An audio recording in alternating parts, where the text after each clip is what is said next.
Bonjour, je m'appelle Stéphane Antoinette. J'ai 51 ans et actuellement je suis élagueur paysagiste chef d'entreprise. Je suis candidat à Kourou. J'ai décidé de me présenter parce qu'il y a des femmes et des hommes qui ont cru en moi. Si je devais résumer l'état de ma commune en une phrase, ce serait Kourou est sale. Le problème dont tout le monde parle mais que personne ne traite est... Il y en a tellement. Le problème majeur à l'heure actuelle que les gens qu'on entend régulièrement, c'est l'éclairage, manque d'éclairage sur Kourou. C'est pour cette raison que mon plus grand projet sera de remettre les choses en état et en bonne et due forme. Kourou se meurt. Je trouve que le bilan de l'équipe actuelle est catastrophique parce qu'il y a une mauvaise gestion. Ce qui me différencie des autres candidats, c'est ma qualité de gestionnaire en tant que chef d'entreprise. La parole vaut l'homme, parce que moi je suis quelqu'un de sincère et fidèle à ce que je dis quand j'ai des paroles à dire. Ce qui m'agace le plus dans la vie politique locale, c'est le mensonge. Si je suis élu en mars prochain,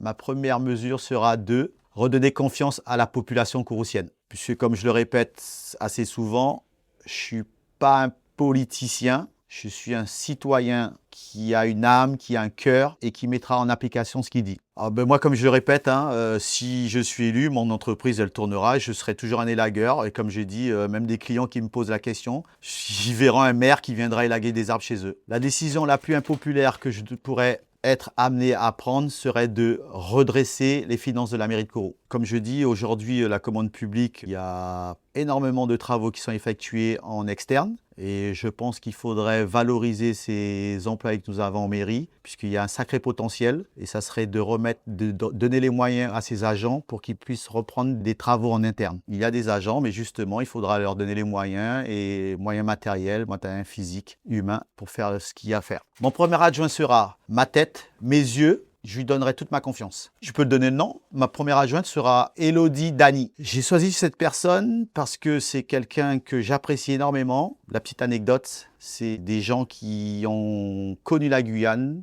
de par le métier de son conjoint et qui ont fait connaissance avec moi pendant le nombre d'années qu'ils étaient de passage en Guyane et qui ont pris la décision de rester en Guyane parce qu'ils ont voulu s'investir pour la Guyane. Si je ne suis pas élu, je continuerai à m'engager pour la commune en tant que militant, puisque je suis, comme je le dis, je suis un enfant, je suis guyanais, mais un enfant de Kourou. Tout ce qui se passe sur Kourou nous concerne tous. Alors, s'il y a des choses, comme je dis, si le prochain maire qui sera là, il y a des choses qui ne nous conviennent pas, je ferai monter ma parole au plus haut. À la fin de mon mandat, je veux que l'on dise que la commune de Kourou a repris de l'embellissement. Ce que je constate, que c'est Kourou, elle est vraiment sale, c'est vraiment une poubelle. Il n'y a pas assez de poubelles dans Kourou et il y a une énorme sensibilisation à faire à travers les jeunes, les moins jeunes et les parents. C'est les directives d'un maire, c'est sa vision et après il travaillera à travers des associations existantes et qui ont déjà commencé le travail. Mais le Kourou que j'ai connu des années 80 à 90, ça aujourd'hui c'est plus la même. Kourou se meurt. On n'a plus lieu de vie à Kourou. Un cœur de ville, on n'en a plus. Moi j'ai pour anecdote, pour ceux qui connaissent, Kourou qu'on appelait Kourou le centre. Ça, quand je le vois aujourd'hui, quand je passe par là-bas, j'ai les larmes aux yeux. On passe à la deuxième séquence de l'émission qu'on a appelée la carte de la commune.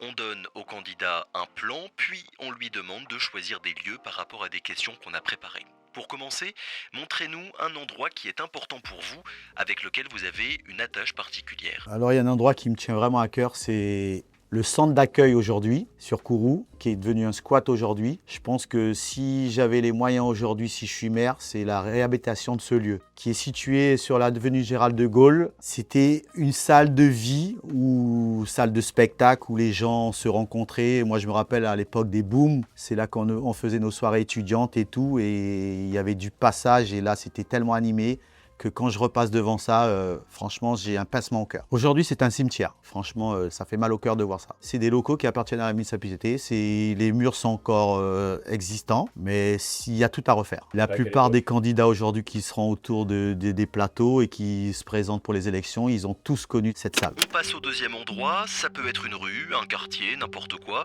En tout cas, un endroit où quand vous y allez, vous vous dites, il y a quelque chose qui ne va pas. C'est la cité du stade, parce que je suis un enfant de la cité du stade.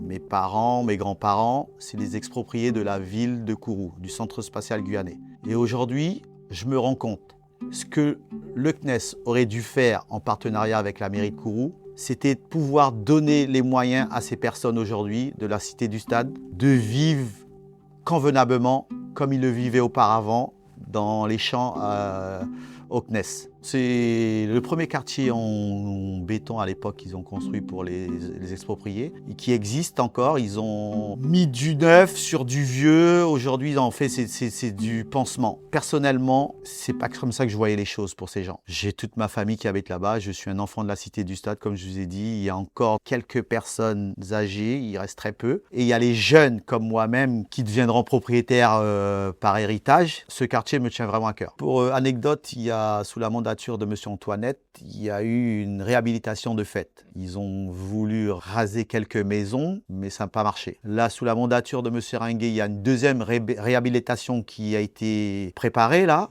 De par mon action, il a fallu que je monte au créneau. C'est quand j'aurais dit ne faites pas la même erreur que M. Antoinette il avait fait à l'époque. Aujourd'hui, s'il faudrait raser complètement l'existant et refaire du neuf. Et aujourd'hui, je suis fier de ce que je vois aujourd'hui. Il y a une réhabilitation qui se fait à la Cité du Stade sur du neuf, que du neuf. On passe au troisième et dernier endroit. Montrez-nous un lieu qui pourrait symboliser votre mandat, un endroit où vous avez peut-être un grand projet pour la commune. Le quartier des 205. Comme je dis, on ne s'approprie pas les quartiers. Mais c'est un quartier où j'ai énormément œuvré. Et aujourd'hui, pour nous, les habitants du 205, on a un cœur de vie que nous avons créé nous-mêmes. Et aujourd'hui, nous voyons que l'évolution qu'il y a eu dans ce quartier par rapport à l'ambiance que nous avons pu créer à ce jour, ça, je ne pourrais pas oublier. Si franchement, je suis mis au pouvoir le 15 mars ou le 20 mars, je pense que c'est le premier endroit où je viendrai symboliser, fêter avec mes amis des 205. Il y a encore des choses à faire, parce que nous, on a fait avec nos propres moyens. On a créé ce qu'on voulait pour qu'il y ait une bonne entente, bon enfant, et aujourd'hui,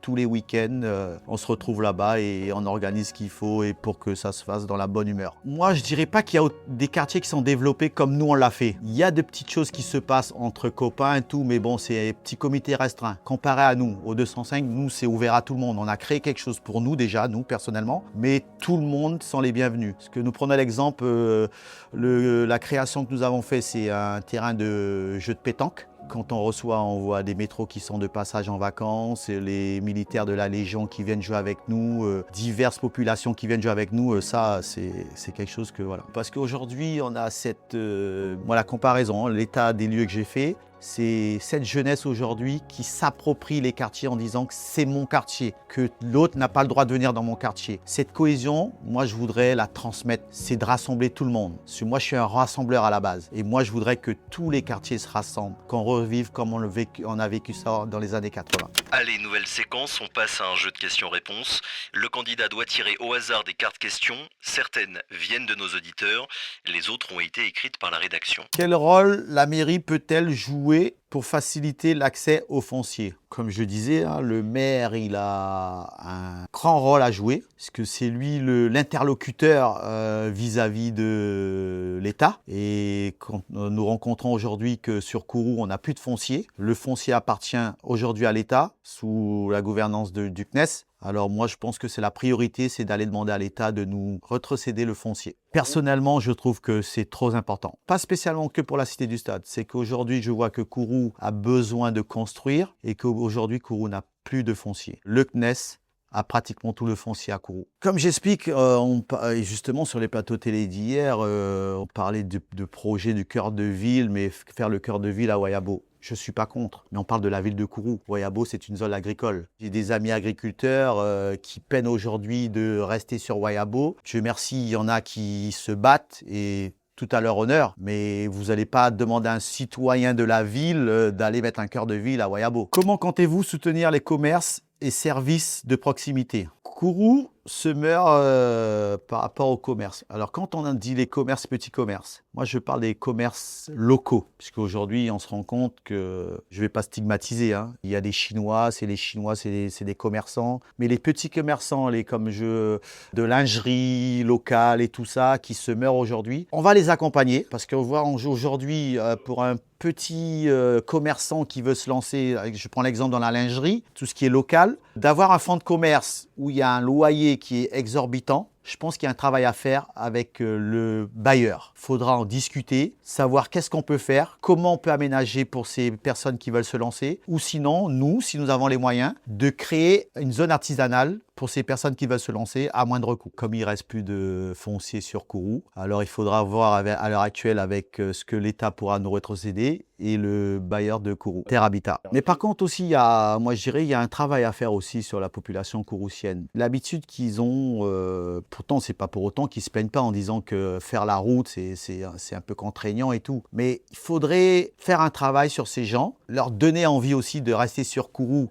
Parce que je prends l'exemple qu'ils ont créé sur Cayenne, Family Plaza. Je pense que sur Kourou, on peut en créer un aussi de ce même système qui est une attraction, que les gens viennent, qui restent sur Kourou à faire les magasins, et aussi que les gens de Cayenne, Makouria, viennent sur Kourou aussi. Parce que je pense que la même manière que les gens de Kourou veulent aller sur Cayenne, les gens de Cayenne aussi aimeraient en descendre sur Kourou. La fin des nids de poules sur les routes, c'est pour quand? Ça, c'est un énorme sujet. Ouais, c'est une grosse problématique sur Kourou. Enfin, pas que sur Kourou, sur toute la Guyane. Moi, je dirais aujourd'hui que nous avons des gens qui sont compétents, qui ont énormément de compétences. Quand on fait une demande de travaux, je prends l'exemple, si on fait une demande de travaux pour les nids de poules sur Kourou, c'est pas juste colmater les trous. Il y a une réflexion à avoir, il y a des questions à se poser. Si on fait un investissement à court terme ou à long terme. Parce que faire du pansement et puis après pour 6 mois après revenir refaire encore du pansement, je vois pas la nécessité. Kourou est marqué par de fortes inégalités sociales. Quel rôle précis doit jouer la mairie pour réduire ces inégalités? L'inégalité sociale aujourd'hui, je la vois pas de cette même manière. C'est juste qu'il faut oser faire les choses et dire les choses. Parce qu'aujourd'hui, quand on voit Kourou comment c'est partagé, je prends l'exemple des quartiers, quand on voit aujourd'hui on a le village Saramaka, le village amérindien, le quartier pour les gens du CNES et tout. Ça c'est vraiment, ils ont stigmatisé certaines choses. Moi de mon point de vue aujourd'hui, mon équipe et moi, nous voyons qu'aujourd'hui, il serait temps de mettre de côté ce clivage. Moi c'est d'abord on est guyanais et on est kouroussien. Dans l'aménagement, l'urbanisation de Kourou, il y aura un travail à faire, voilà, sur l'aménagement et voir avec ces différentes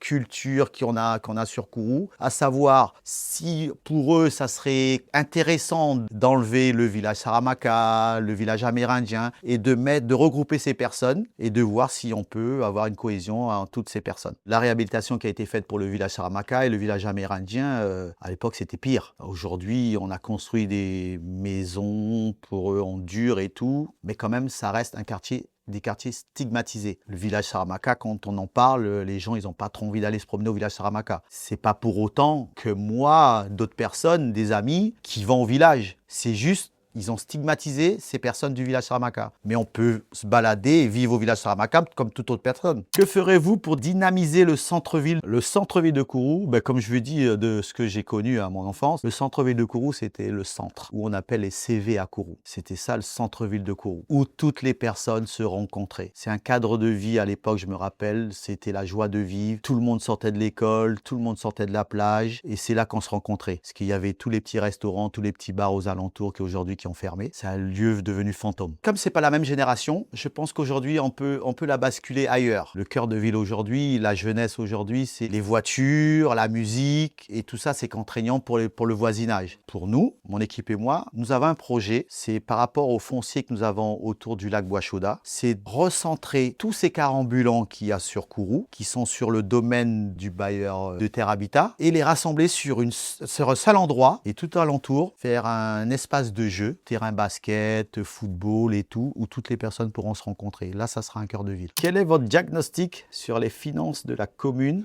et quelles sont les marges de manœuvre réelles? Le diagnostic.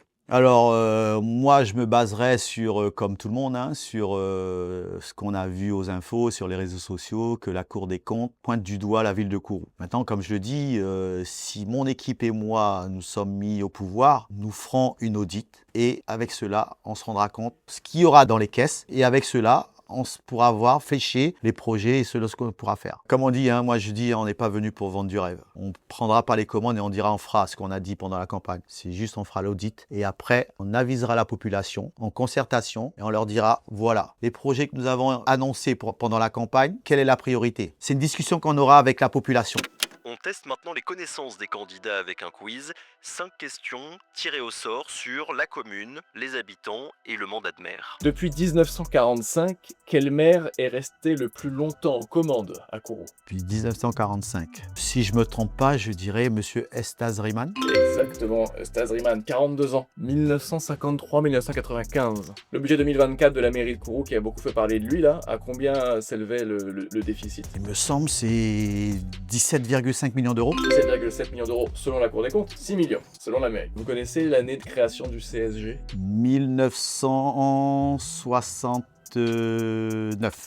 4. Est-ce que vous pensez que Kourou profite assez du CSG? Je dirais non. Je pense que le CNES doit donner plus de moyens à la ville de Kourou. En superficie, la CCDS est la plus petite communauté de communes de Guyane. Est-ce que c'est vrai ou est-ce que c'est Non, c'est faux. C'est faux, hein, effectivement. C'est faux. C'est la CACL qui est plus petite. Exactement. Je suis né à Kourou, mais mon nombril est planté à Sinamari. Je suis un citoyen de Kourou, mais de cœur des habitants des savanes. Jusqu'à quelle date la commune peut-elle voter le budget?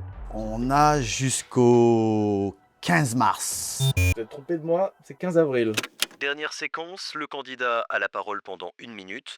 Qu'est-ce que vous avez envie de dire aux habitants de votre commune et à vos électeurs potentiels? Kouroussiens, Kouroussiennes, vous le savez, je me présente en tant que tête de liste pour la ville de Kourou.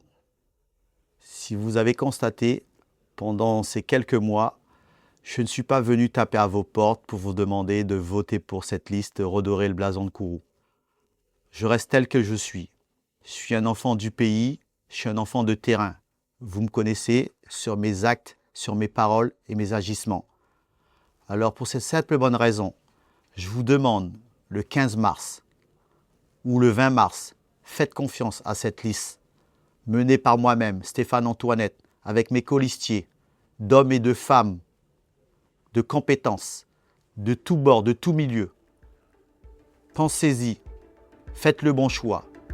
Pour ce mois de mars, le 15 mars 2026, votez la liste Redorer le blason de Kourou.